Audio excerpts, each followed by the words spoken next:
Well, the CSR company was the persons that purchased our sugar. So the CSR sold out and made a grower, sold out to the growers who formed a sugar milling cooperative limited, and that was in about 1978, I think it might have been, and formed a cooperative on the three rivers, Clarence, Richmond and Tweed, the New South Wales Sugar Milling Cooperative.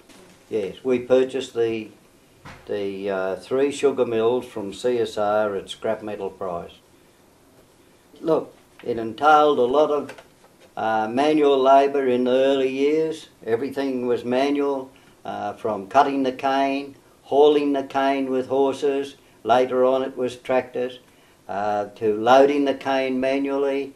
Later on it was front-end loaders. Allan had one of the early ones, and hydraulic loaders they were. And then in 1972, Austin's upriver and ourselves at Teven had a contract to harvest the cane mechanically and take it to the mill.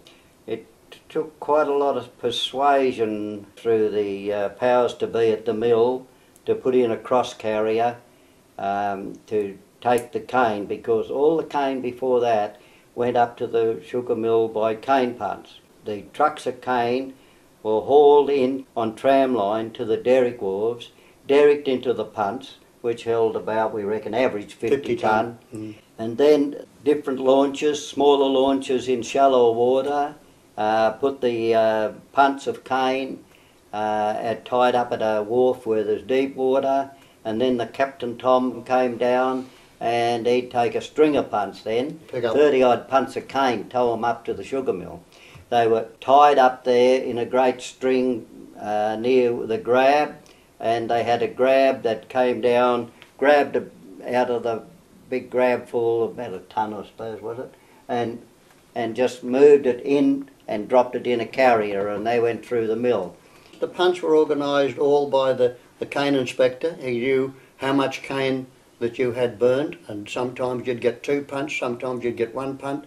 But daily you used to get at least 1 to 2 punts, didn't you? Yes. They'd deliver to the derrick. We used to get up to 3 there sometimes. And it was winched up and dropped into the punt with a big thump like that, and it packed very well. We had one instance where the cane punt sprung a leak and the punt sank, and at low tide we had to get a group of farmers and they had to unload 20 tonne of cane out of the punt and throw it into an empty punt beside it. Manually.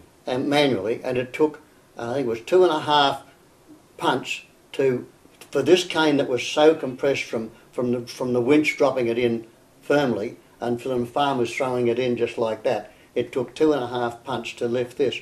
And once we got it down to a certain thing, then they put the pumps on and were able to pump it out, lift it, and then patch it roughly, and then take it up to the mill.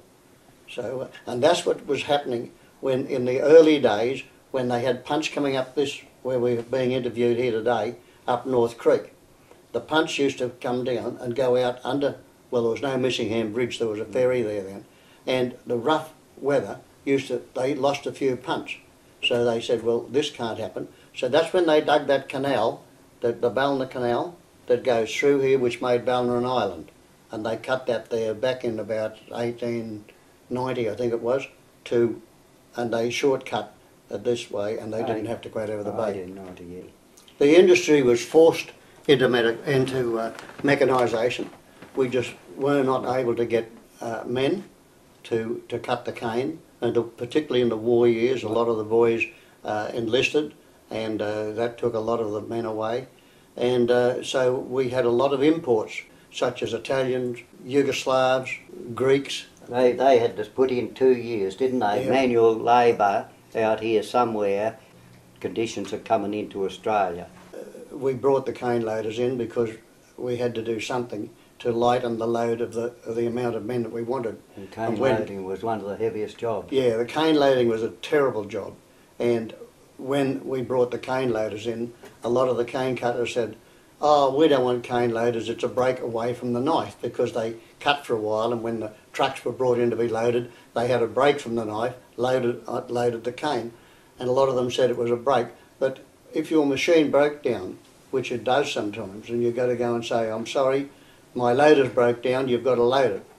Well, they went back. By hand. They only did it for a couple of times and then they refused to load. They said, no, we don't want to do that anymore. But then eventually they didn't have to because they got better with the loaders and we got able to get them fixed up and get on the road again. The mill would like to see it in 2 to 3 days into the mill, but the whole trouble was, by the time it was cut and then loaded, then they had to be hauled out to the derrick. It might be 1.5 miles, 2 miles on some of your place. And then it had to be derricked into the punt. Then you probably had to wait next day at least until the next launch come along to pick up that punt. And then it had to be hauled to somewhere other than up to the mill.